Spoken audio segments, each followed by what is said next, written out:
Hi everybody and welcome back to RQ. Today I'm going to be reviewing Johnny Got His Gun by Dalton Trumbo, and this is the edition, Penguin Classics, Modern Classics edition. And this is a book that's been in my to-read list for a long time, going back to when I was at school I think, and I first heard Metallica's legendary track 1 along with its music video, which sort of, I think they bought the rights to the film of the book, which I hadn't seen, only those clips from the song. So that's gone back, as I say, a long time, and it's always been on the back burner and I've never really got around to reading it. So it was very good for me to pick this up, and it's a famous anti-war text. And as always with my reviews, do be prepared for some minor spoilers, and I'll do my best to keep them to a minimum.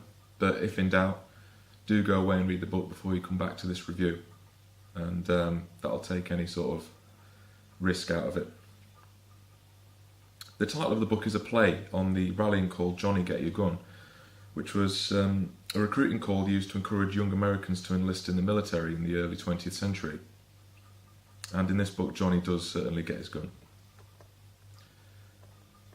I'll start off by saying that people that should read this book, the most important people who should read this book, are people like Tony Blair and Vladimir Putin and Barack Obama and George W. Bush. Butchers, one and all. All these other sort of sociopathic leaders, they need to read this book. They're happy to butcher everyone else's children worldwide and make money out of it. They would benefit from reading this book. I'll be brutally honest with you, I did find it very difficult to read at times. There's little doubt that it's a fabulous, fabulous book in many ways, to be sure, but the necessary tone for the anti-war message is depressing. It's very depressing, and this in no way impacts on my review. I saw a number of reviewers on Goodreads giving out 1-star reviews and other negative reviews, mentioning that the book was depressing, quote, and using it as a reason for such a low rating. And to do this, I think, is poor reviewing. It doesn't constitute a worthy evaluation of the book if you do that. I think that the depressing tone is necessary and even mandatory for the impactful anti-war message. So, the novel, it tells the story of 20-year-old American Joe Bonham, who's a young man, soldier wounded by a mortar shell in World War I. And the book begins after the explosion, where Joe is found to be lying in a haze of thought, contemplating what's happened to him. It's written in the third-person limited narrative, and Trumbo writes from Joe's perspective. Chapter by chapter, we realise the true extent of his horrifying injuries. Joe's lost his legs, his arms, his face, his sense of smell, his hearing, speech and sight. He's unable to suffocate himself and end his torment, as he's been given a tracheotomy. So for all intents and purposes, Joe is a consciousness trapped in the prison of his own body, both the live man who is dead and the dead man who is alive. And the story proceeds to twist between Joe's present state of mind and his own lucid dreams of his childhood, family and youthful experiences in Shale City and elsewhere. And for a while he begins to realise that it's not so bad being trapped in his head. In a touching part of the book, there are a scant few of these. He realises that he can be wherever he wants to be, using his imagination, as we all can do from time to time. He can visit his dead father, for example, where they used to go on camping trips and talk to him. He can visit Corinne, his girlfriend, prior to leaving for the war. But after all, they are only dreams, and nothing more. Eventually, though, Joe decides that he wants to be placed in a glass case and paraded around the country to show others the horror of war, and he reflects on the relentless, unashamed brutality of conflict.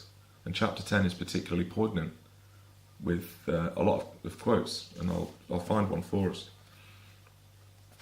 For you, rather. It was a kind of duty you owed yourself, that when anybody said, "Come on son, do this or do that," you should stand up and say, "Look mister, why should I do this for who I'm doing it? And what am I going to get out of it in the end?" When a guy comes along and says, "Here, come with me and risk your life and maybe die or be crippled, why then you've got no rights. You haven't even the right to say yes or no, or I'll think it over. There are plenty of laws to protect guys' money even in wartime, but there's nothing on the book that says a man's life is own. Man's life's his own. And take decency. Everybody said America was fighting a war for the triumph of decency. But whose idea of decency, and decency for who? Speak up and tell us what decency is. Tell us how much better a decent dead man feels than an indecent live one. So chapter 10 is particularly poignant for me and was very hard hitting with Joe assessing what the actual reality of war is.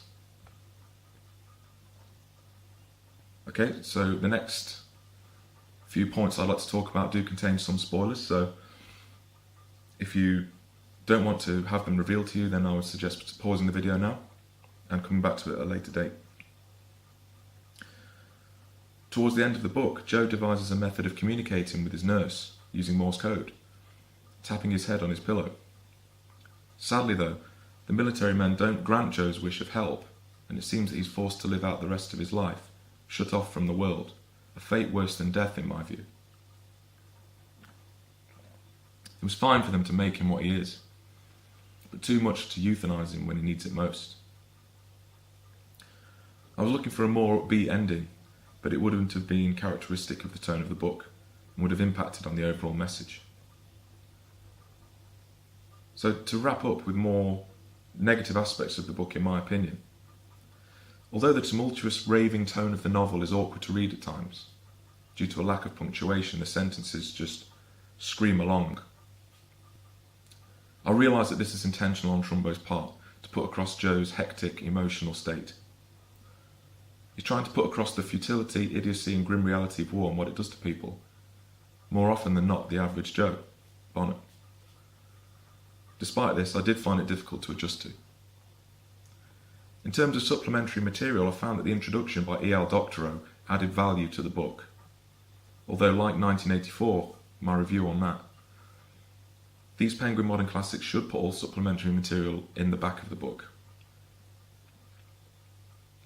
The author notes and the addendum provide an interesting and revealing historical context to the book, in that Dalton comments on the relevance of the book in 1959 and 1970. This is illuminating given the political atmosphere of the time. For example, there are some facts from Vietnam. He has a section on, as I say, 1959 and then an addendum in 1970, 11 years on. Numbers have dehumanized us. Over breakfast coffee we read of 40,000 American dead in Vietnam. Instead of vomiting we reach for the toast. Our morning rush through crowded streets is not to cry murder, but to hit that trough before somebody else gobbles our share. And this is very impactful, really impactful stuff. In equation, 40,000 dead young men equals 3,000 tons of bone and flesh, 124,000 pounds of brain matter, 50,000 gallons of blood, 1,840,000 years of life that will never be lived, 100,000 children who will never be born. The last we can afford. There are too many starving children in the world already.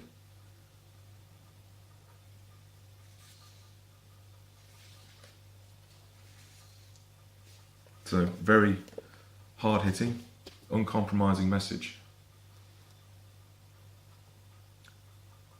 So, the author notes and addendum provide an interesting and revealing historical context to the book, illuminating the political atmosphere of the time. And I saw that on Goodreads, I can't remember who posted it, but there was a link to an article by Ann Coulter, who I believe is a conservative commentator in the United States. And her article, which I'll link to below, is just a vitriolic attack on Dalton Trumbo and his political persuasions. I think he had some links with the Communist Party of the USA. And she clearly hasn't read the addendum or the foreword of the book. She's just read other sources. So it would be nice of her if she got a balanced view before writing this vitriol. But it was good that someone alerted me to it, and I could read the article to add my own perspective, really. But interesting stuff nonetheless, and I would urge you to pick the book up. It was a fascinating read, very unique, a feat of the imagination. I've not read anything like it. I hope you enjoyed the review. The book gets 4 stars from me, and I strongly urge you to read it and sample the humanitarian egalitarian message contained within. And I've included the link to my written review where you can get more background and detail if you wish. So don't forget to like and subscribe and comment. Apologies for my raspy throat today. I've had a sore throat for a while. As always, thank you for watching, and I'll see you next time. Thanks.